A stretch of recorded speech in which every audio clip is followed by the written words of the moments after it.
नमस्कार मु प्रफुल्ल दास आपण मानकु स्वागत करुछु उत्कल फास्ट न्यूज 24 एथरा शुणिबा संपूर्ण संवाद। केन्द्रापड़ा बारुओ खबर।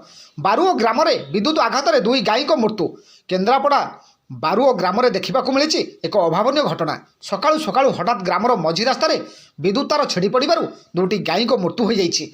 विद्युत विभाग अपारगता एवं खामखियाली मनोभाव जो एपरी दुर्घटना घटी ग्रामवासी मैंने सूचना प्रदान कर बारंबार जिलापाल आरंभ कर विद्युत विभाग उच्च पदस्थ अधिकारी लिखित आकार में अभियोग करने विद्युत विभाग पदाधिकारी मैंने कौन कथा को कर्णपात न करवा एवं पदक्षेप ग्रहण न कर आज एपरी दुखदपूर्ण दुर्घटना देखा मिली उक्त ग्राम में। सबुठ बड़ कथा है विद्युत विभाग सहित तुरंत जोगाजोग करने एपर्यंत घटना घटी स्थल में विद्युत विभाग कौन कर्मचारी न पहुँचा नहीं ग्रामवासी मध्य उत्तेजना सहित रास्ता रोक भली परिस्थिति उपजी। ग्रामवासी खबर पाई घटनास्थल में निकिरी थाना पुलिस तत्क्षणात पहुँची तदंत प्रक्रिया आरंभ करिछि। सेपटे ग्रामवासी माने उक्त दुईटी मृत गोरु को नहीं रास्ता अवरोध करने योजना जारी रखिंट।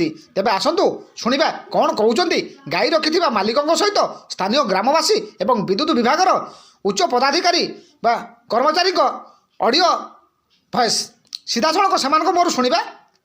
केन्द्रापड़ारू आम चीफ बीरंग रिपोर्ट उत्कल फास्ट न्यूज 24। नमस्कार। अर्जुन पलाई। अच्छा कौन है समस्या समस्या कौन इलेक्ट्रिक तार बारंबार एठू छुंडुची बहुत थरे भी गोटे बुढ़ी लोक धीरे प्रथम लोक टाणी नहीं गले।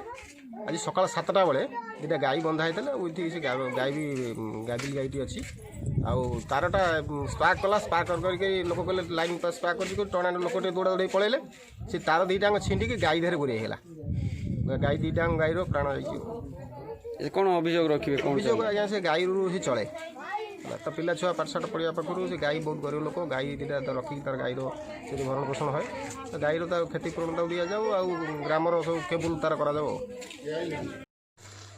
तुम ना कहला कौन है समस्या तुम केतटा गाई दीटा गाई। अच्छा करंट केतटा समय रे करंट तार छिंडिकी पड़ला 7टा खंडे बेले कौन केमिति तार छिंडिला कौन के छिल्ला मते जानी गला गाँ गाँ तापरे पिला पिली केमती कौन बंची सब सेवा कर क्षीर गाई दिए बिक्री कर चलाए। अच्छा से गाई रू क्षीर दुई बिक्री करके घर परिवार चलते कौन अभियोग रखिए सरकार पाखे गाईर क्षतिपूरण दब आज गाईटी मला काली मनीष यदि मर जाता केबुल कहीकिना केबुल